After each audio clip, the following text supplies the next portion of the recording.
Oke, nah, jadi tadi nomor 1 topiknya adalah tentang apa, ya. Lalu buat judul sementaranya. Judul sementara misalnya seperti saya, awalnya saya belum tahu kalau akan ambil judul Dua Wajah Satu Napas, Bu. Tetapi saya ingin membuat topik tentang bagaimana sih proses pendampingan bisnis gitu. Nah, judul itu akhirnya ketemunya belakangan setelah tulisannya berjalan. Jadi jangan khawatir, tetapi setidaknya Ibu punya judul sementara saja. Jadi topiknya tentang apa, mungkin perjalanan MJ Food, lalu judul sementaranya apa, dan angle-nya dari mana. Nah, kalau Ibu ingin menghindarkan kesan sombong, sebenarnya sih kalau saya tidak pernah memaknai sombong ya, tapi menginspirasi ya. Niat kita itu kan selalu menginspirasi orang. Ya, itu ada lebih banyak kita ngambil angle berupa testimoni atau kesan orang lain. Ya, kesan orang lain Ibu ambil. Misalnya Ibu waktu ikut WUB, apa sih kesan teman Ibu? Nggak dibolehin ikut WUB, Ra. Oh ya sudah kegedean berarti.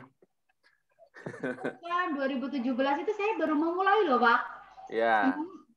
Tahun 2016-nya itu kan saya benar-benar lagi terjun di kuliner, tapi masih belum menemukan apa yang mau saya jual. Itu karena saya aktif, saya sering lihat online kayak gitu, saya udah WUB Jabar, Pak, dapat info. Jadi udah WUB Jabar duluan, baru WUB sini. Oh, ya bagi-bagi peluang ya, Bu ya. Ibu sudah ikut WUB Jabar. Nah, itu angle ya, Bu ya. Angle sudah clear ya. Kemudian Ibu mau nulisnya tujuannya apa? Apakah tujuannya itu untuk berbisnis buku? Kalau itu tidak saya sarankan. Karena kalau berbisnis buku, Ibu nanti akan ngurusi 2 bisnis. Satu bisnis jualan buku, satu jualan frozen. Saya menyarankan Ibu lebih baik untuk memperkuat brand. Jadi, ada satu apa namanya milestone yang untuk pengembangan bisnis Ibu nanti itu perlu itu Ibu harus sering berbagi, sharing pengetahuan. Nah, media untuk sharing itu adalah ketika Ibu sudah menulis buku.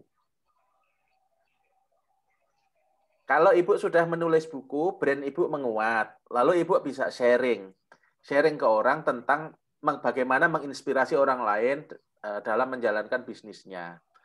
Itu ada banyak pelaku UKM Depok yang sudah mulai sering sharing kan. Nah, Ibu harus masuk ke sana. Itu memperkuat brand. Karena Ibu kemanapun nama Ibu dan foto Ibu muncul, MJ Food akan ada. Nah, kalau di sini sih sudah dilakukan sharing gratis, Pak, nggih, setiap hari Jumat. Itu dari jam 11 sampai jam 12. Memang baru sih, cuma kita angkat temanya selama ini sih masih yang belum bukan tema ngetren sih, tapi memang tujuannya mulai berjejaring lagi sih. Kayak kemarin kita sharing tentang ekoenzim, terus kayak Shopee buat pemula, kayak gitu, Bang. Ya, Ibu yang sharing ya? Yeah. Oke. Nah, berarti nanti apa saya yang kudit ya? Maksud saya terpublikasi dengan baik.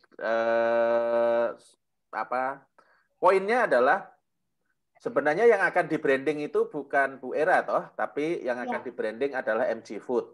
Nah, MJ Food itu harus sering dibawa kemana-mana yang diadakan oleh orang lain.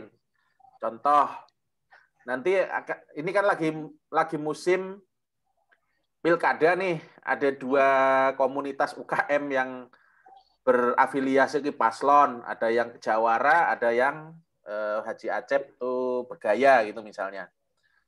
Atau ke asosiasi UKM. Nah, Ibu sharing di sana atau TDA atau apa, itu pasti akan muncul MJ Food dan penulis buku tentang apa gitu. Nah, itu memperkuat ya. Jadi tujuan menulisnya kalau mau branding menurut saya lebih pas. 4, Hasil akhir yang diharapkan apa? Ukuran buku, jumlah halaman, dan endorsement siapa. Itu ditentukan, Bu. Nah, kalau buku-buku yang bertujuan untuk akademik itu tebel oke. Biografi tokoh tebal oke. Tapi kalau buku-buku bisnis, inspirasi bisnis, saran saya yang ringan saja, maksimalnya 200 halaman. Saran. Syukur-syukur bisa kurang dari itu, pengalaman sih beberapa teman yang menulis begitu malah di bawah 150 halaman, Bu. Karena nanti kalau buku yang tebal sekali itu nggak akan kelar bacanya. Ya, banyak orang tidak kelar membaca. Yang idealnya berapa, Pak? Jadi nanti bisa jadi tolak ukur. Di 120, 140 halaman A5 ya. Nah, kalau halaman A5 segitu, Ibu bikin saja di A4, di laptop itu total kurang lebih 100-an halaman deh. Totalnya di A4 ya. Nanti kan dikonversi ke A5. Ya, itu sudah tercukupi biasanya. Oke. Itu kemudian ukurannya sih yang sekarang lagi lebih enak itu A5. Kemudian jumlah halamannya itu tadi. Nah, endorsement-nya siapa? Kalau tentang UKM, ya tentang pemberdayaan UKM, menginspirasi tentang UKM, ya yang tidak jauh-jauh dari situ. Buku saya yang Dua Wajah Satu Nafas itu karena isinya tentang coaching dan UKM, maka yang ngomong ya para coach dan aktivis atau penggiat UKM. Nah, Ibu nanti tentukan endorsement-nya siapa. Ya. Apa gunanya endorsement? Endorsement itu, Bu, nanti berguna untuk menaikkan value bukunya Ibu. Value-nya. Sebentar ya, Bu. Ya, saya ambil dulu.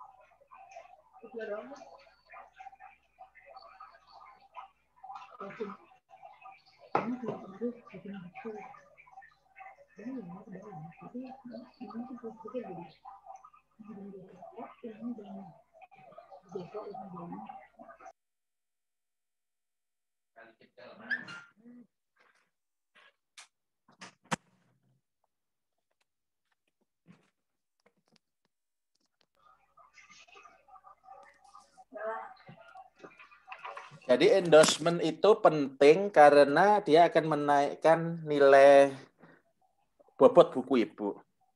Ini yang buku saya yang pertama, nggak kelihatan ya. Itu endorse-nya adalah Pak Edi Tuhirman, CEO-nya Asuransi Generali, karena berbicaranya buku saya ini tentang penjualan produk khususnya finansial. Di belakangnya juga orang-orang bank dan orang asuransi. Kalau ini karena tentang coaching, bisnis coaching, maka Coach Fahmi ini representasi dari para bisnis coach.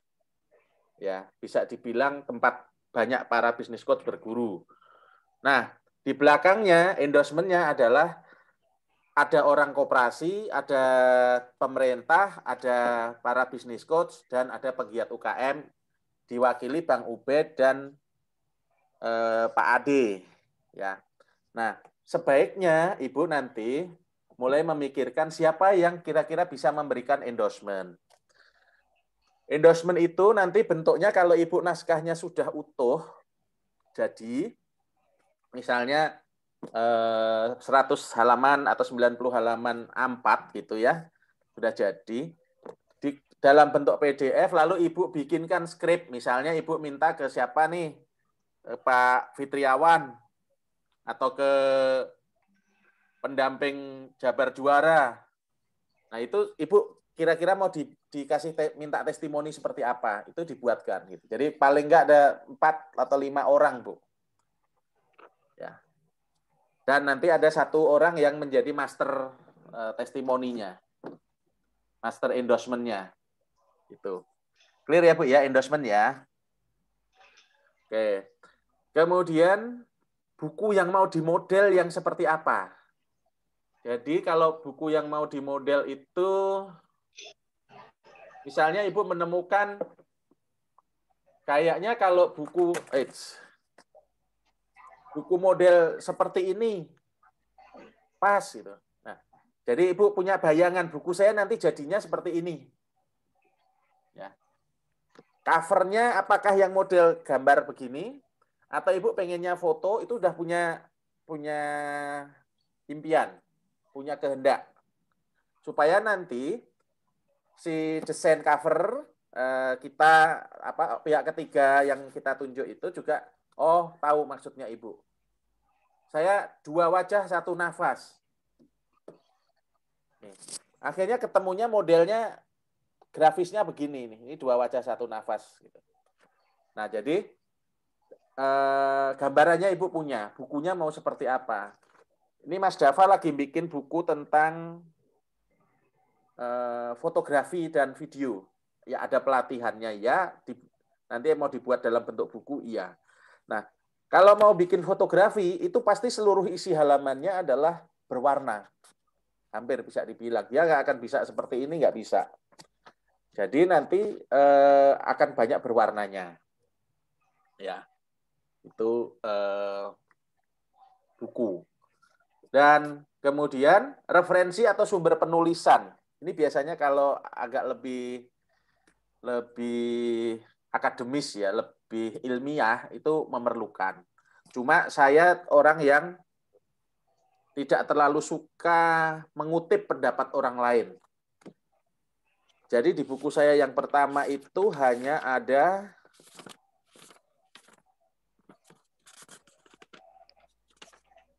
mana malah nggak muncul. Ya. Hanya ada sedikit kutipan, sedikit sumber. Nih, sumber saya hanya 3 di internet. Ini buku saya yang pertama. Di buku ini saya nggak ada sumber sama sekali. Nah, tetapi Ibu tetap perlu melihat-lihat buku-buku yang kira-kira akan menciptakan inspirasi baru buat Ibu. Gitu. Mungkin gaya penulisannya. Misalnya di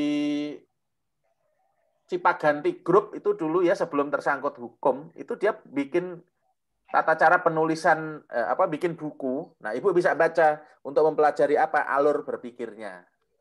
Itu boleh. Buku apa, Pak? Cipaganti. Ya. Itu hanya buat contoh ya, Bu. Intinya buku yang menggambarkan perjalanan sebuah bisnis saja. Ibu cari banyak sekali itu. Lihat-lihat sekilas di online atau di toko buku. Toko buku nggak usah beli, Bu. Lihat saja struktur dia menyampaikan ceritanya bagaimana. Kalau misalnya untuk mencapai 100 halaman A4 ini tadi kan dibagi berapa bab kayak gitu tuh caranya pripun, Pak? Nah ini, habis ini kita ngomong kerangka penulisan. Oh iya. Nah, tapi kebayang ya Bu referensi ya Ibu?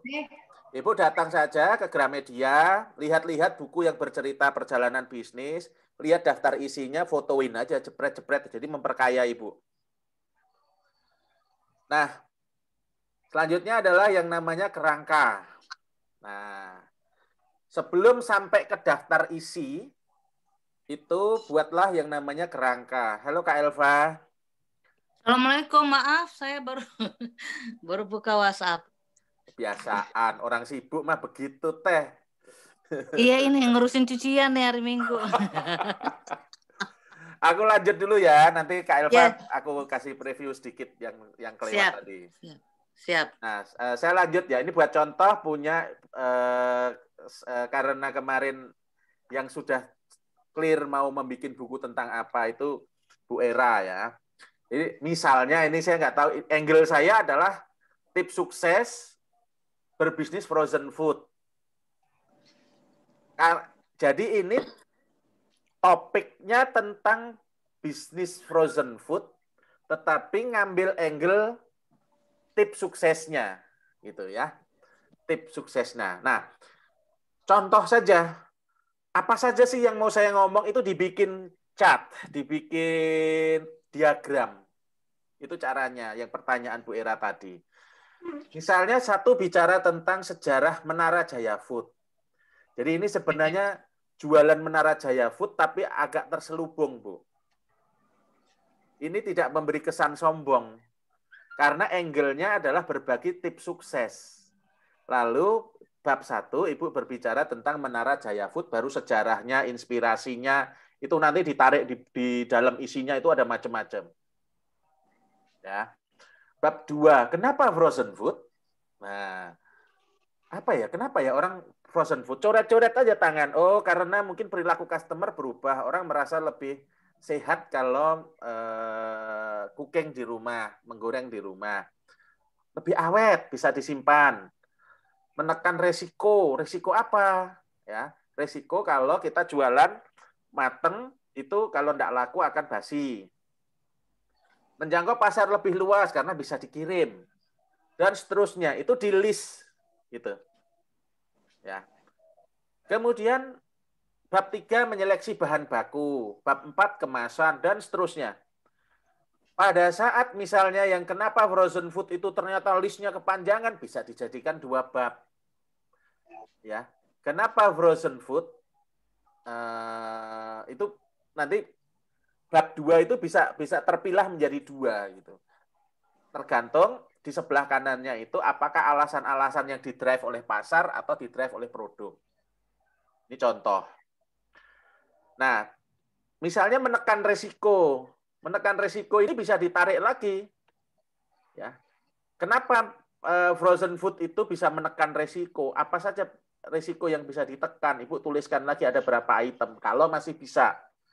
Nah, sehingga nanti ujungnya Bu Era itu punya satu topik yang ada di sini, itu kontennya ada di sebelah kanan, dalamnya lagi ada di sebelah kanannya lagi, dan makin mendalam makin ke kanan. Itu kerangka jadi.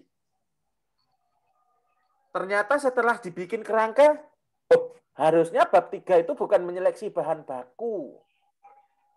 Tetapi apa? Mendefinisikan pasar misalnya, atau mengambil pasar. Nah, soal yang lain di kanan misalnya bisa geser ke kiri, jadi nanti tinggal diacak-acak. Yang penting tahu apa yang isinya dulu. Nah, apa kerangkanya dulu, dikasih isi, nanti tinggal geser-geser isi konten itu jauh lebih mudah. Jadi kayak main puzzle. Ya. Kalau untuk memisahkan antara kan awalnya kan semalam ngobrol itu saya nggak kalau itu yang dimaksud Menara Jaya Food. Saya pikir kan perjalanan di perjalanan era kan, jadi saya belum ini. Jadi kalau ke Menara Jaya Food-nya untuk memisahkan eranya gimana ya, perannya di sini. Berarti benar-benar fokus ke ininya ya, ke Menara Jaya Food-nya ya. Saya lebih pede kalau garap apa yang dibicarakan memang Menara Jaya Food-nya. Ya, kalau memang kalau mau besar Bu dikorporasikan ya bisnis itu. Jadi brandnya yang besar adalah Menara Jaya Food dibanding Eramida. Gitu. Itu harus lebih kuat. Nah, kalau Ibu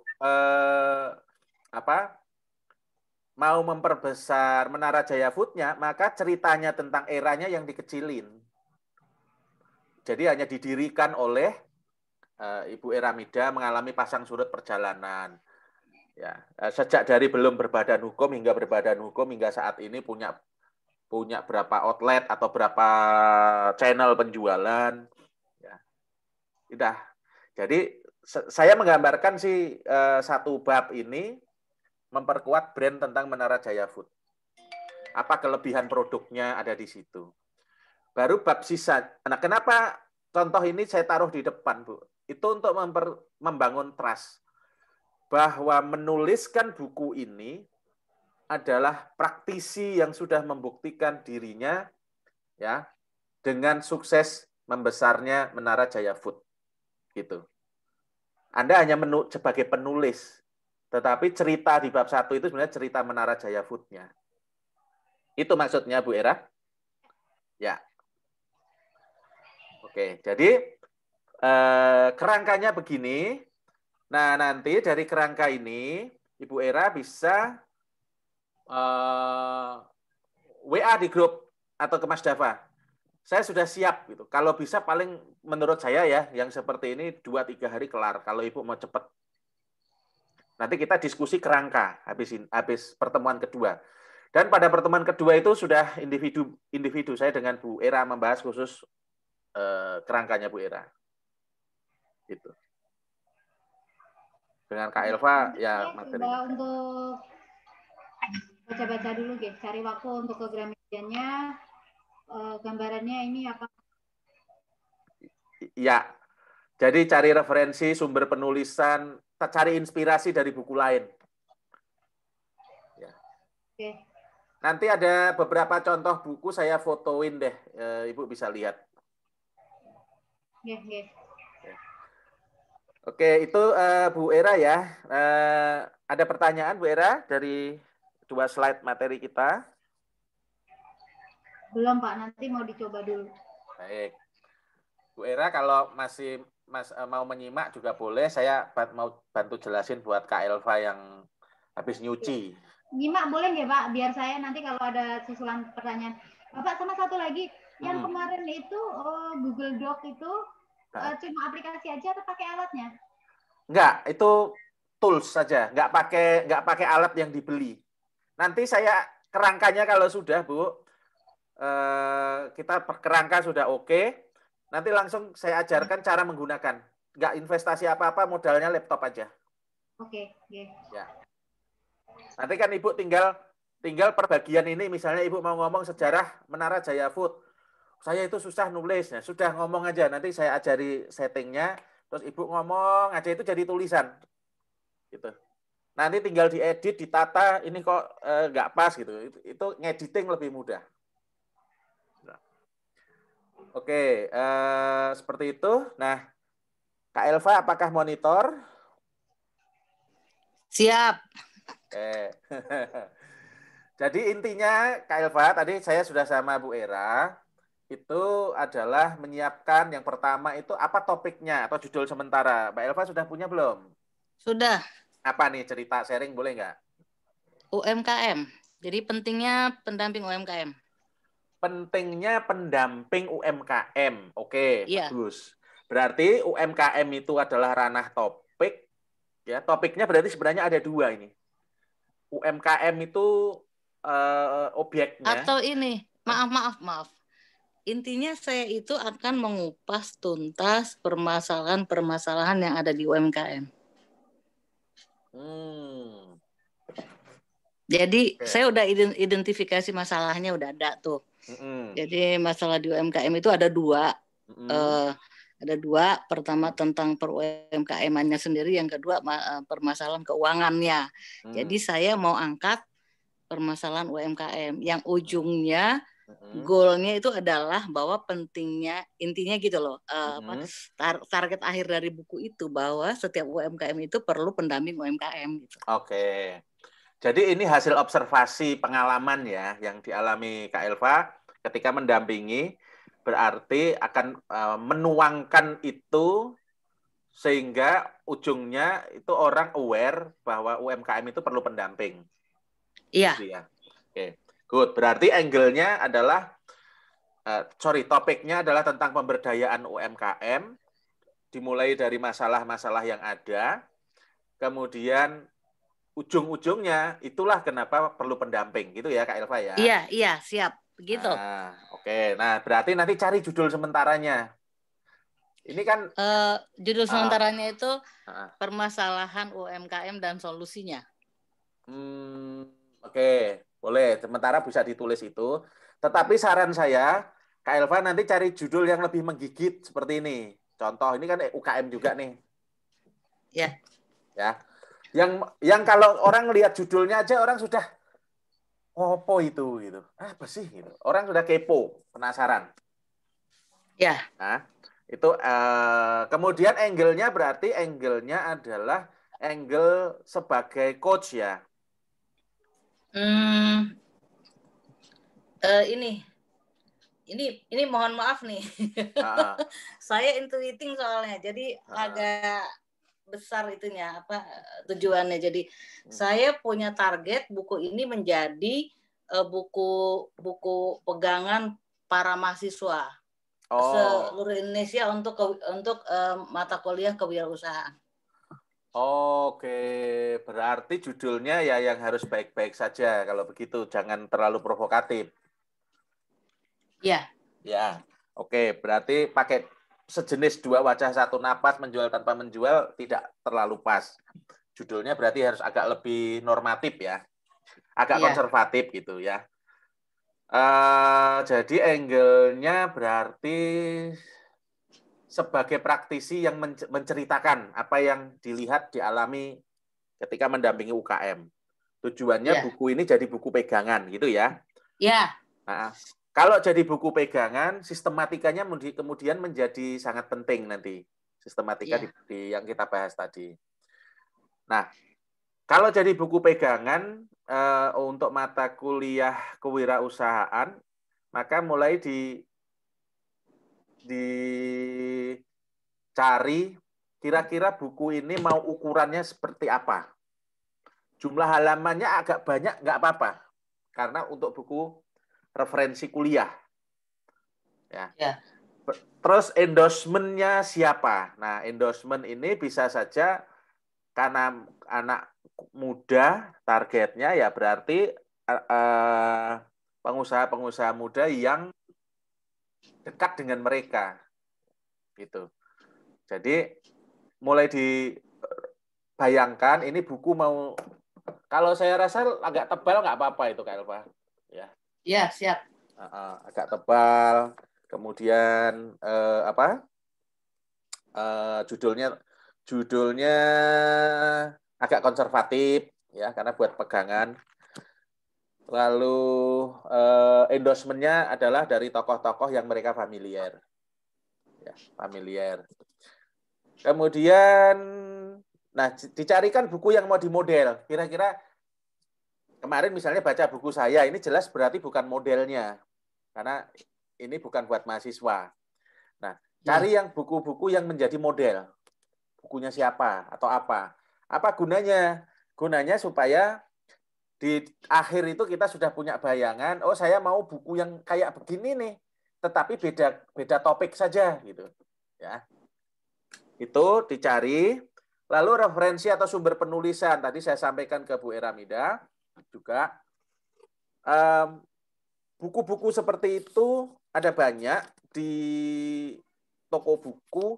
Tugas kita adalah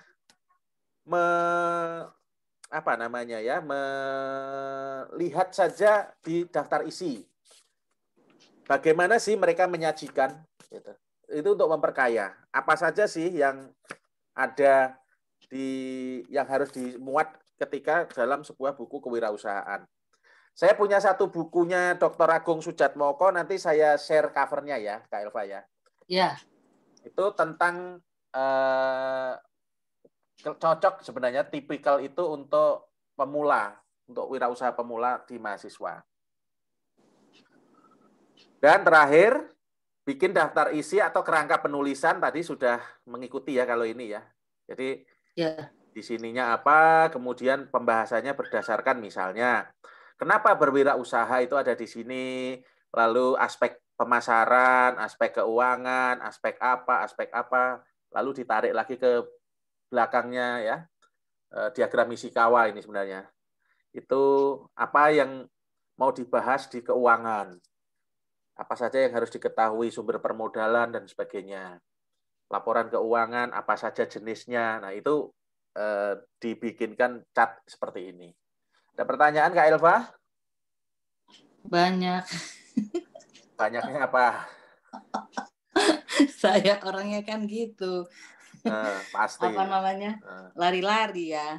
Jadi pas nanti di tengah jalan mau gini, tiba-tiba nanti gini aja lah gitu. Nah, gimana itu ya menyiasati perubahan ide di tengah jalan itu tiba-tiba. Misalnya terjadi, saya orangnya tipenya begitu. Misalnya perubahan ide yang dimaksud seperti apa dalam kaitan buku?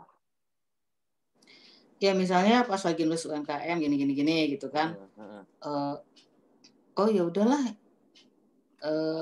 Jadinya kiat-kiat aja lah gitu. Misalnya tiba-tiba gitu. Angle-nya ya. Apa ya itu gitu. Atau saya harus konsisten gitu ya sehingga jadi dulu gitu buku itu ya. Bagaimana ya? Ya. Untuk yang gampang kena ombak begini. Gampang ketabrak ombak. Itu kuncinya di kecepatan, Kak Elva. Oke. Jadi sebelum pikiran berubah itu harus jadi, istilahnya begitu, harus dapat banyak. Karena kalau tertunda, pikiran sudah entah kemana nanti. Ya. Jadi contohnya mau bikin buku pegangan tentang kewirausahaan ini. Berarti bagaimana supaya jadi?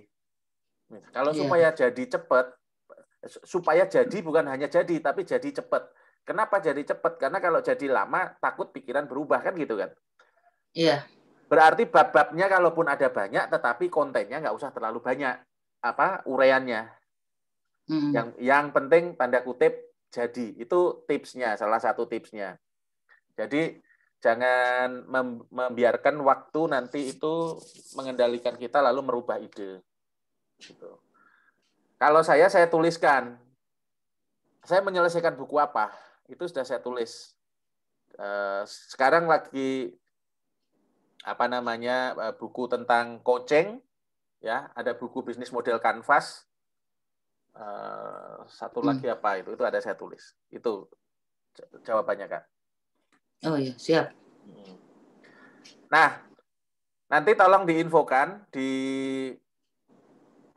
grup atau di Japri ke Mas Dava, kapan siap untuk kita secara one-on-one membahas hasil PR-nya teman-teman ini, ya. Karena kan modelnya kita paparan sedikit, diskusi, lalu PR, model coaching ya. Ya. Ya, jadi nanti hasil saya boleh izin nggak? Apa? Dari Senin sampai Senin, Selasa, Rabu, Kamis. Saya itu ada pelatihan yang full day di Hotel Akasia dari pagi sampai sore. Mungkin saya minta waktu hari Sabtu depan ya, atau hari Jumat sore gitu. Sabtu. Maksudnya tanggal berapa nanti diinfokan aja. Kan ini speed-nya yang mengatur teman-teman sendiri kok. Ya. Speed-nya yang mengatur teman-teman sendiri. Misalnya nanti Kak Elva bilang, saya bisanya hari Sabtu. Nanti saya lihat jadwal saya Sabtu kosong jam berapa, saya infokan gitu. Jadi kita jadwal individual. Nggak apa-apa. Lebih. Bu Era misalnya tanggal hari 21 malam ya. Malam minggu ya? Karena pagi sampai sore aku kuliah. Oh iya, siap. Kalau tanggal 20 gimana, Coach? 20 so far oke. Nggak apa-apa, mau jam berapa. Nanti di grup ya, ini infokan ya. Ya. Biar nggak lupa, biar diatur Mas Dava. Ya. Tanggal 21 sore itu saya ada kelasnya Jawara, kelasnya Bang Ube.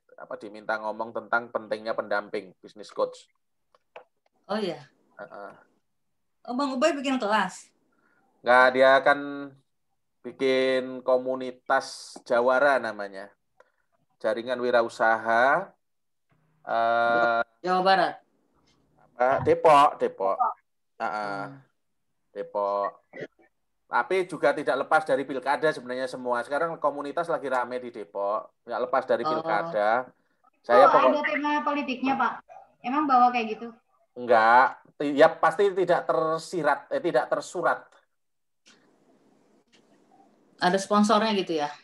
Pasti ada. Ini pilkada, Bu. Jadi Kalau Jawara emang yang mana Pak? Paslon mana? 02. Oh. Tapi kalau saya tetap punya pilihan, tetapi saya yang penting kalau saya menyebar manfaatnya di mana saja, ayo gitu. Iya sama dong berarti. Itu apa ya, kan saya ikut Jawaranya Sukma Jaya. Setiap 2 atau 3 hari sekali kan memang ada kelas sharing ya. Iya. Dan alhamdulillah itu saya beberapa kali saya ikut itunya, ada yang ikut Zoom-nya, ada yang ngikutinya dari YouTube. Bagus-bagus loh Pak itu yang ngisi. Betul. Betul. Nah, itu nanti hari Sabtu tanggal 21 itu saya yang ngisi, Bu. Tentang pentingnya pendampingan dalam bisnis coach. Saya diminta itu. Nanti hari Selasa itu Pak Supardili. Jadi sudah terjadwal sih.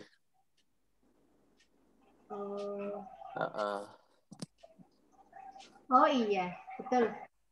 Iya toh?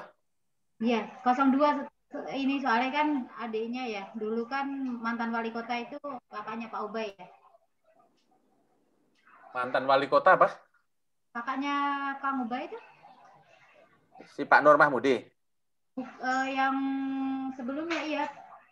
Oh, nggak tahu saya malah itu, Bu. Kakaknya mirip. Oh gitu. Ya. Malah saya baru tahu ini. Saya kan kenalnya karena di aktivitas pemberdayaan UKM ya. Adik kandung. Oh, oke. Pak Nur Mahmudi Ismail berarti ya. Harusnya wali kota sebelum. Harusnya yang jadi adiknya saya, yang pakai Mahmudi saya. Iya, sama-sama ada Mahmudinya. Terus adik gubernur sekarang saya. Amin. Oke. Bu Era, Kak Elva, sehat selalu. Semoga diberkahi. Amin. Nanti silakan di Japri, siap kapan? Insya Allah kita atur waktu bareng-bareng. Ya. Siap. Salam kenal Bu Era. Contoh-contoh daftar isi yang lain. Ya, nanti ada yang beberapa yang saya bisa share ya, saya fotoin. Oke. Nah, terima kasih banyak ya Bapak. Ini Bu Era ini juragan frozen food Mbak Elva. Kalau Mbak Elva ini penggerak OKOC di Jakarta. Salam kenal Bu Elva. Salam kenal Bu Era, sukses selalu. Nanti boleh tuh posting produknya di grup, siapa tahu bisa di. Boleh. Silakan berbisnis ya. Iya. Oke, assalamualaikum warahmatullahi wabarakatuh. Waalaikumsalam.